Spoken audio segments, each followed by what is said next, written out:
اس مقدس مہینے کی حرمت اور اس کی عظمت کون مسلمان ہے جو ناواقف ہو؟ اللہ تبارک و تعالی نے اس مہینے کو پوری امت مسلمہ کے لیے سال بھر کے گناہوں کے کفارے کا اور درجات کی بلندی کا ذریعہ بنایا۔ نبی کریم سرور دو عالم صلی اللہ علیہ وسلم رجب کا چاند دیکھ کر یہ دعا فرمایا کرتے تھے کہ یا اللہ ہمیں رمضان کے مہینے تک پہنچا دیجئے، یعنی ہماری عمر اتنی کر دیجئے کہ ہم اپنی زندگی میں رمضان پالیں۔ وہ مہینہ آنے والا ہے اور اللہ تبارک و تعالی کی رحمتوں کی گھٹائیں برسنے والی ہیں، اس کی پہلے سے کچھ تیاری کرنے کی ضرورت ہے۔ رمضان المبارک کا مہینہ ہر سال آتا ہے اور گزر جاتا ہے، لیکن ہمیں کوشش یہ کرنی چاہیے کہ اس رمضان کے ایک ایک لمحے سے، اس کی ایک ایک ساعت سے صحیح فائدہ اٹھائیں، کیونکہ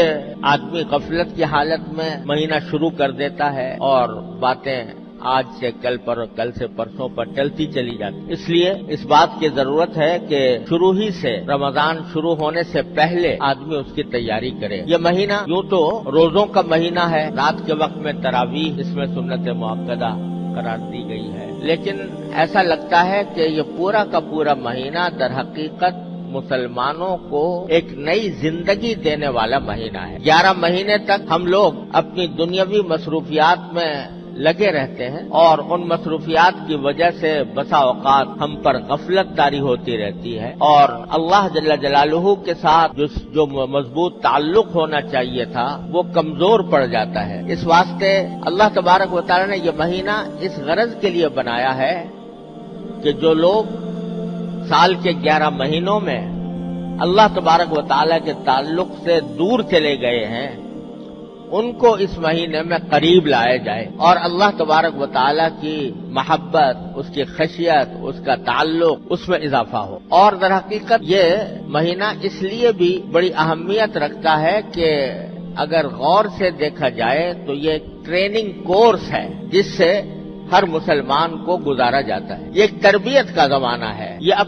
اپنی روح کو بالیدگی، اپنی روح کو تازگی دینے کا مہینہ ہے۔ یہ اللہ تبارک و تعالیٰ کی رحمتوں کو متوجہ کرنے کا مہینہ ہے۔ یہ اللہ تبارک و تعالیٰ کے ساتھ مضبوط تعلق قائم کرنے کا مہینہ ہے۔ یہ اس بات کا مہینہ ہے کہ انسان اپنے آپ کو گناہوں سے بچنے کی عادت ڈالے اور اس کی تربیت حاصل کرے۔ روزہ بذات خود بہت عظیم عبادت ہے، لیکن اس کا ایک بہت بڑا مقصد یہ ہے کہ انسان کو اپنی نفسانی خواہشات پر قابو پانے کی عادت پڑے۔ اسی لیے قرآن کریم نے یہ فرمایا کہ یا ایھا الذین آمنوا کتب علیکم الصیام کما کتب علی الذین من قبلکم لعلکم تتقون۔ روزے ہم نے تم پر اس لیے فرض کیے ہیں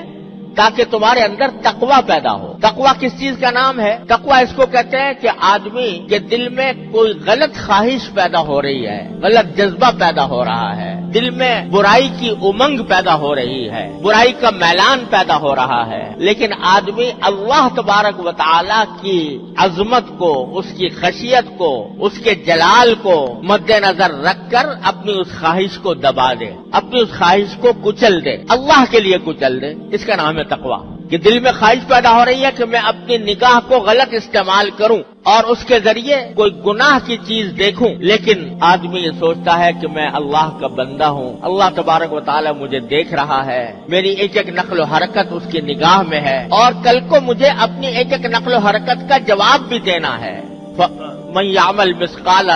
ذَرَّةٍ شَرًّا يَرَهُ، ایک ذرے کے برابر بھی اگر میں نے کوئی گناہ کیا تو مجھے آخرت میں اس کا جواب دینا ہوگا۔ یہ سوچ کر آدمی اپنی نگاہ کو روک لے۔ دل میں جھوٹ بولنے کا، غیبت کرنے کا داعیہ پیدا ہو رہا ہے، مجلس جمی ہوئی ہے اور جمی ہوئی مجلس میں غیبت ہو رہی ہے اور میرا بھی دل چاہ رہا ہے کہ میں بھی اس کے اندر کوئی حصہ ڈالوں،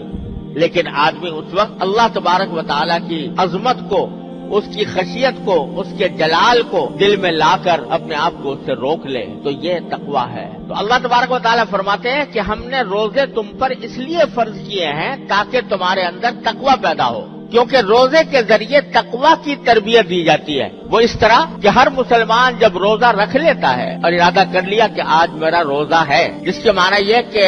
مغرب کے وقت تک میں نہ کچھ کھاؤں گا، نہ پیوں گا، نہ اپنی جائز خواہشات جو بیوی کے ساتھ پوری کرنا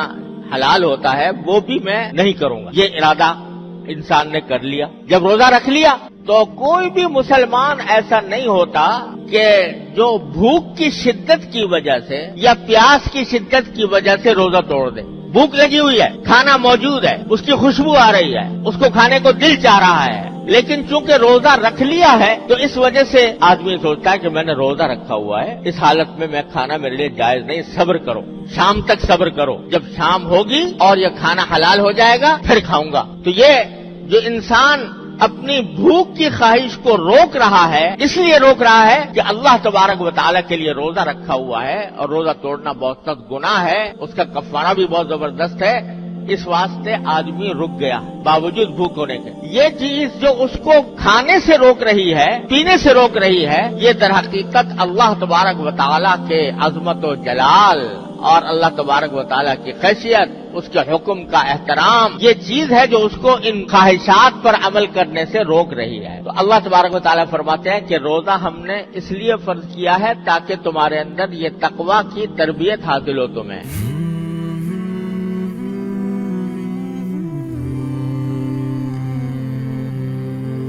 رمضان المبارک کی پر نور ساعتوں میں دیکھیے درسقرآن.com کے یوٹیوب اور فیس بک پر ہلال رمضان. سوشل میڈیا پر سب سے قدیم اور سب سے ریلائبل برانڈ www.درسقرآن.com.